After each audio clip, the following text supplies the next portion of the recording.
విజ్ఞప్తి చేస్తున్నా. అమరావతి కేంద్రం కూడా అమరావతికి బిల్లు తీసుకొచ్చారు.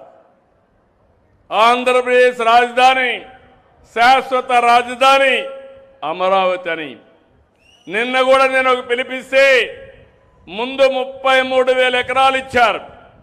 నిన్న మళ్ళీ వచ్చి 17,000 ఎకరాలు 10 గ్రామాల నుంచి స్వచ్ఛందంగా రైతులు ముందుకొచ్చి ల్యాండ్ పూలింగ్లో ఇచ్చారంటే అది ఈ ప్రభుత్వం పైన నమ్మకం. ఒక నమ్మకం వల్ల రాజధాని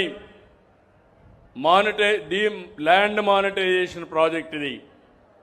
రాజధాని నిర్మాణంలో రైతులు భాగస్వాములు.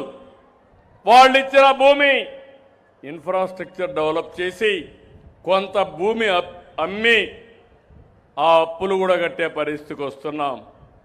ఇవన్నీ ఒక ఎత్తు అయితే మీరు గుర్తుపెట్టుకోవాలి, మన రాష్ట్రంలో గొడ్డలి పార్టీ ఒకటి ఉంది.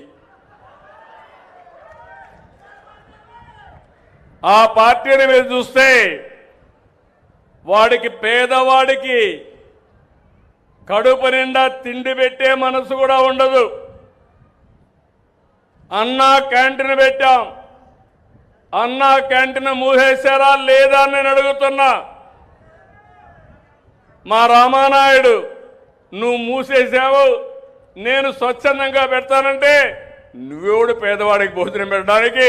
నువ్వు పెట్టడానికి లేదని రామానాయుడి మీద కేసులు పెట్టి బలవంతంగా క్లోజ్ చేసి దానికోసం పోరాటం చేసిన వ్యక్తి రామానాయుడు గారు. ఈరోజు మీరు చూస్తే ముందున్న 203 కాకుండా ఇంకా అదనంగా 207 ప్లస్ అదనంగా 62 ఓపెన్ చేశాను. 269 అన్నా క్యాంటీన్లు పనిచేస్తున్నాయి. భవిష్యత్తులో ఒకటే హామీ ఇస్తున్నా, పేదవాడికి కడుపు నిండా తిండి పెట్టలేని ప్రభుత్వాలు ఉన్నా ఒకటే లేకపోయినా ఒకటే. ఆ విషయంలో మాకు ఒక స్పష్టత ఉంది. అయితే ఈ గొడ్డలి పార్టీ మాత్రం వాళ్ళకు తెలిసింది ఒకటే, విధ్వంసం, కూల్చడం, నరకడం. మామూలుగా చూస్తే పోస్టర్లకి నరబలిస్తారు. ఏం తమ్ముళ్ళు విన్నారా ఎప్పుడన్నా? అంటే ఏంటి సందేశం? నరబలిచ్చారంటే అందరిని నరకుతామనా? ఇక్కడ ఉండేది CBN 95,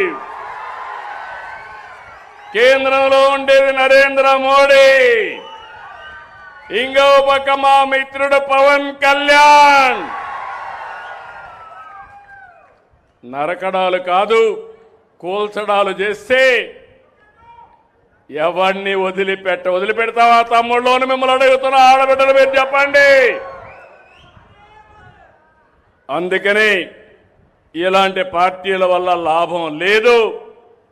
ప్రజలకు సేవ చేసే పార్టీలు రావాలి.